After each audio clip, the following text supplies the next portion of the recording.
Emotional safety, the new standard for love.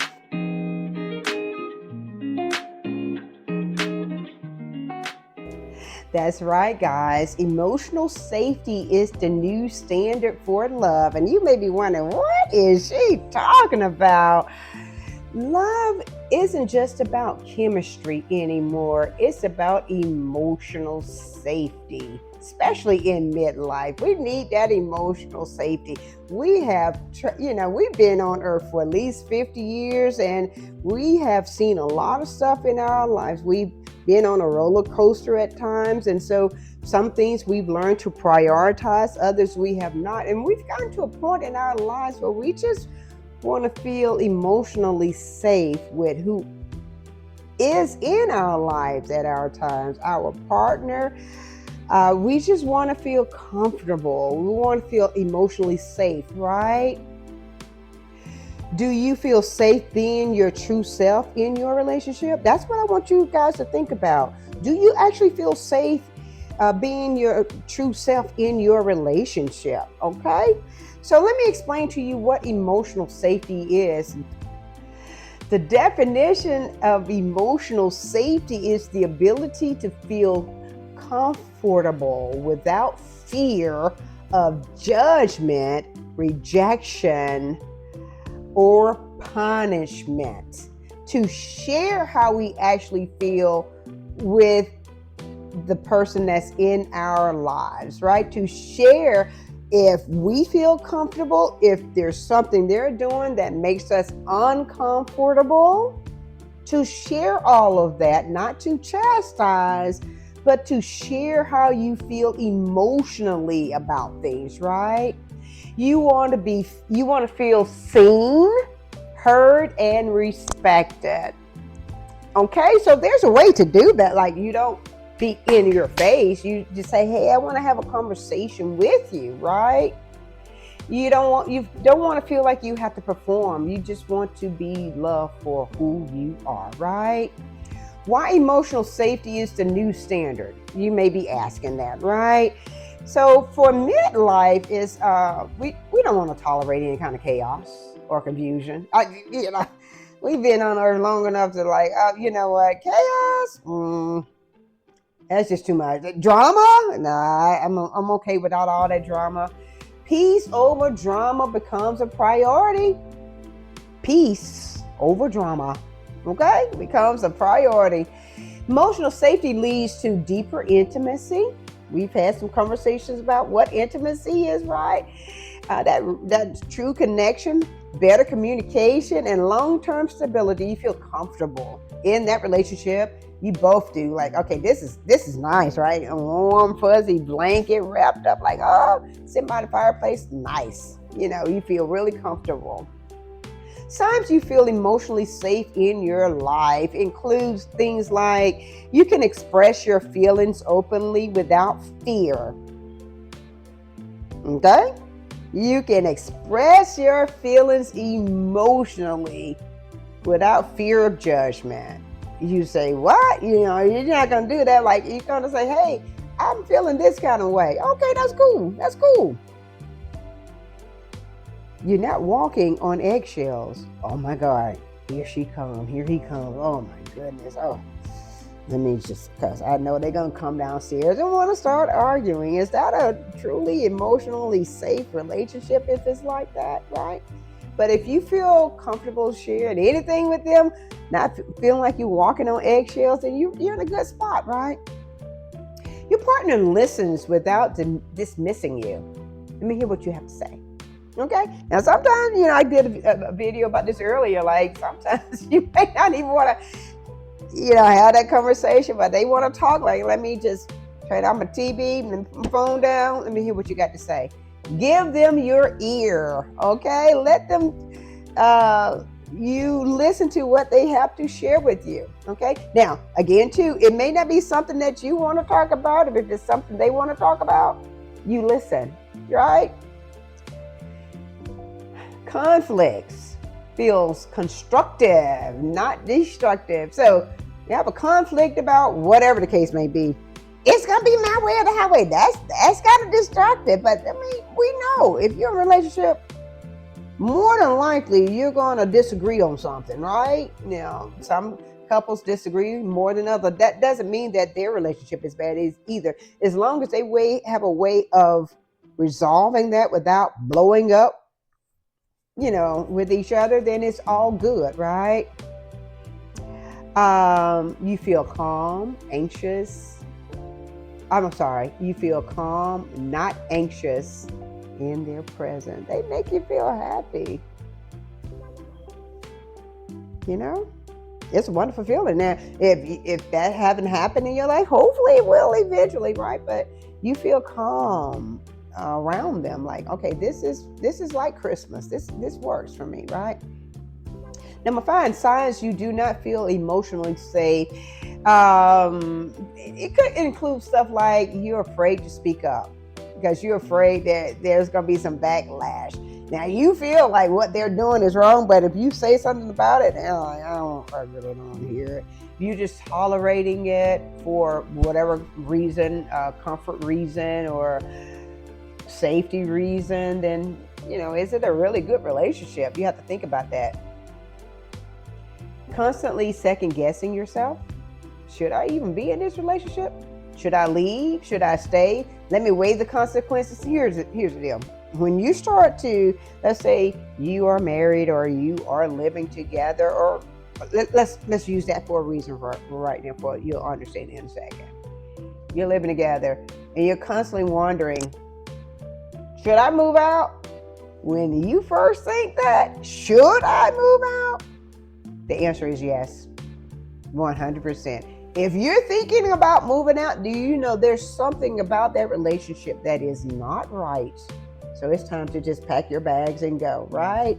And then if you're not living together, you're constantly thinking, should I break up with him? The answer is yes. Or should I break up with her? The answer is yes. Because if you're thinking that already, there's something just isn't right about that relationship. It's time to go, right?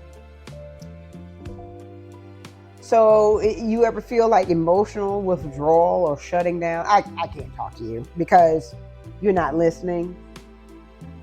Then you have to ask yourself, why are you even in this relationship? If you're experiencing that, right? Why are you actually even in this relationship? If you feel judged all the time, criticized, or dismissed, come on now. Am I a part of this thing we created together? Do my opinions actually even matter? You have to think about that. Your anxiety outweighs your peace. If that's constantly something you're dealing with, right? Your anxiety outweighs your peace. Do you really want to go through all of that? So here's why a lot of relationships lack emotional safety, guys, right? Some may be dealing with unhealed trauma. Bag lady, bag man, bringing all that in, judging your relationship to their prior relationship and wanting you to fix it. And when you can't, because you don't really know what's really going on. It's really them, not you, right? And you can't fix that, what's going on with them. Oh, wow. So because I've always told people, if you are dealing with something, if you have some unresolved issues from a prior relationship, you probably shouldn't be in a relationship right now. That's probably not something you should be trying to do until you get that resolved, right? Poor communication habits, just one. Oh, I saw you walking with Joe the other day. So you're cheating with Joe? Like what? You went from that. Like, no, that's not what was going on. Oh my God. If you find yourself always having to explain what you were doing, which is perfectly innocent, the things that you've been doing, and I don't know. Control, insecurity, or ego. Like I have to control everything that you do. You're not doing it the right way. Let me do it for you. I'm smarter than you. I don't know why you think you can do it this way. You don't know what you're doing. Somebody's always doing that. You got to think like, do you want? Just think about it. This is a relationship. How far you want to take this? If that's always happening, like, oh my God, right? So here's some things that you can do to build emotional safety, guys, in a relationship. Practice honest communication without judgment. Practice honest communication, right? Listen without interrupting or fixing. We love this. I know how you can always have a solution for this and that. No. Just listen. Just listen what I got to say. Just be there for them, right? You may be tempted to fix, but just don't do that, right? You want to validate those feelings too. Even when you disagree. Even if you're thinking, I don't know why you're so upset, it wasn't that big of a deal. It was to them. And that's what you have to understand. When you're validating someone's feelings, you're validating the emotions that they had towards that event, not how you would have done it. If you can't validate that, then I'm like, that's not good, right? You want to create a judgment-free zone. And my husband be laughing at me sometimes. I walk around the house and he's like, Lord have mercy. Like, look, it's okay. But he doesn't judge. And sometimes I'll even ask him, I know I'm looking all kind of wild. I'm like, am I beautiful? He want to laugh. He was like, yeah. I want to laugh. He's like, yeah, you're beautiful. I say, I shouldn't put you in that situation because I know you want to say something else, right? Guys, I want you guys to be consistent too when you are building this relationship. Be consistent. Trust is built through patterns. So, if you, consistently, call at a certain time, or you guys have date night, be consistent with that kind of stuff, right? Here's another one too. This is the one that a lot of people don't want to follow through with. You have to set those boundaries, okay? Because kind of know too, you may be in a relationship with this person, whether you're dating, married, or whatever the case may be. They also have another life too. They probably got a bunch of friends, family. They want to spend time with them too. Okay, so you need to respect those boundaries. Do not, repeat, don't go rummaging through his phone. Let me see who's been texting him. You may find something you don't want to see. And then are you prepared to act on it? Okay, so you just got to think about it in that regard, right? That's also showing a lot of distrust for him too when you do that. I don't care about going through anybody's phone. I don't care.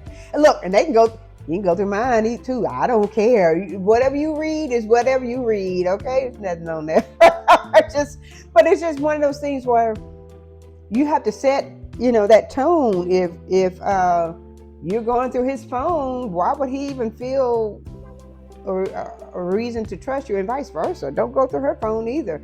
Call her friends and, hey, was she really over to your house yesterday? Don't do that. That's so tacky.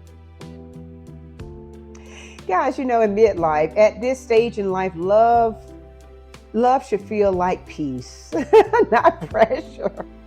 We want to enjoy ourselves. We don't have time for these arguments and doing foolish stuff. I'm about to go bowling. You put on some incognito stuff and you dress in all black. Well, I do have on black right now, and you driving around to see if he's doing what he said he's gonna do. Why? What I need to tell you guys too is that, and I haven't said this in any of my videos, but I do want to make this point. Nobody owns anyone. No one. That's your boyfriend, girlfriend. That's your relationship to them, but you do not own them. That's your relationship to them, okay? That's my wife, husband, same thing. You do not own them. I hear so many times, that's my husband, that's my wife, so no. Because if he up and leave you, or she up and leave you, because you always trying to control people, you should you know what, that was expected. You didn't know how to respect the person. You drove them away. Come on now. So I want to make sure I drive that point across that no one owns anyone.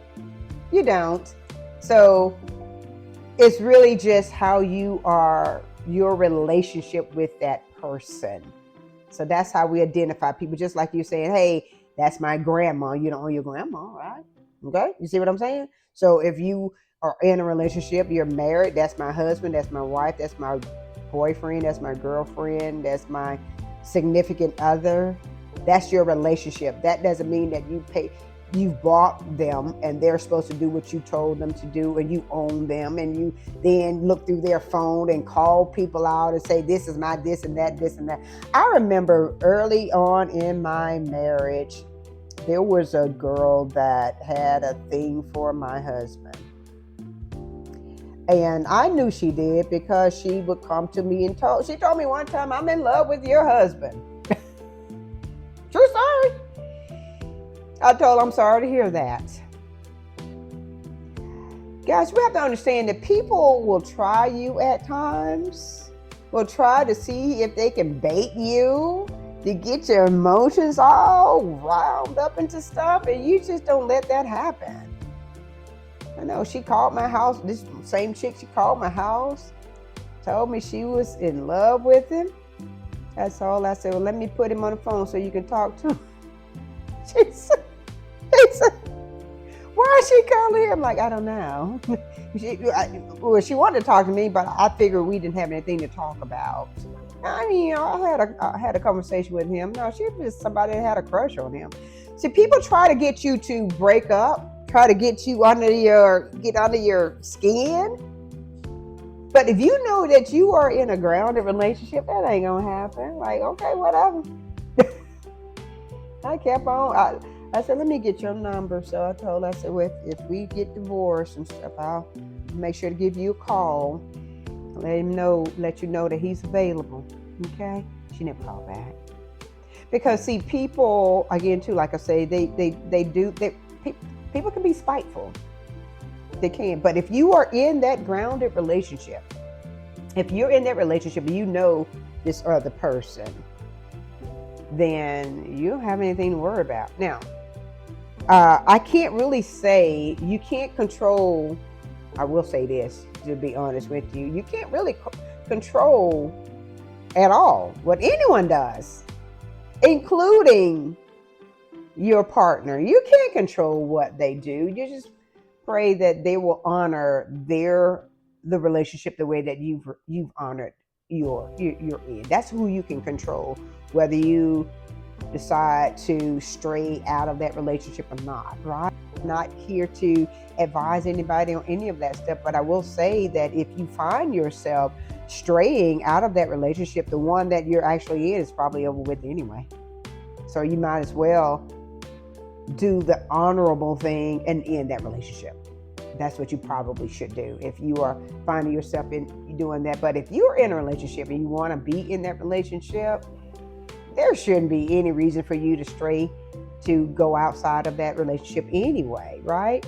And here's the other thing too, like again too, like if you do find that your significant other is really cheating without you going through their phone or whatever like that, then that's a decision that you would have to make for your mental health. That's something that you would have to decide if that's the right thing for you to move on or not, right? Again, too, I'm not here to advise, even though I am a psychologist. I'm not here to advise you on what you should and should not do. That's something that you have to look at internally and see if it's best for you to move on or not. But I will say this, that if you are in a relationship where you are dealing with a lot of stuff, then it's probably, if you and he or she want to keep that relationship going, it is definitely best, if you're dealing with some type of infidelity, to get some type of counseling, some marital counseling, couples counseling, so you can work through those things to build that trust up again, right? If that's the road that you want to go down. But if you feel like you can't reconcile, then it's probably best to move on. Because one of the worst things that you can do is to continue to stay in a relationship that is dead just for namesake or for whatever reason. It does nothing for either of you. You're holding back. You could be finding another true relationship, but you're holding on to this other one for what reason? To be spiteful, to hurt him or her. Why would you even do that? And for the other person who wants to move on, and I guess in this case, if it's hard for you to move on, you're probably married and you're refusing to sign a divorce decree. Why take a person through something like that? If they've already checked out and they want to move on, regardless of why they're leaving, just let them go. If you know that you haven't done anything wrong, then you kind of have to look at it in this light. Then it's their loss, not yours, right? So, guys, as we say on this station, if you are feeling this message, I would love for you to type power up in the comment section. And of course, anything else that you would like for me to know, I am definitely listening and I'm responding at this moment, right? At this moment, the station is still growing. I'm up to 255 subs right now. So we're getting there. Like every day I get like an extra 2 or 3 subs a day. So we're kind of growing, right? So that's always wonderful. But I at this moment though, so it's still very small. So I'm still able to respond to all of the comments that I get. I really love seeing new people respond. And of course, I have some avid followers already, which really warms my heart. You guys, as we say, as we close out on this station, we say that we are aging boldly. You guys have a good one.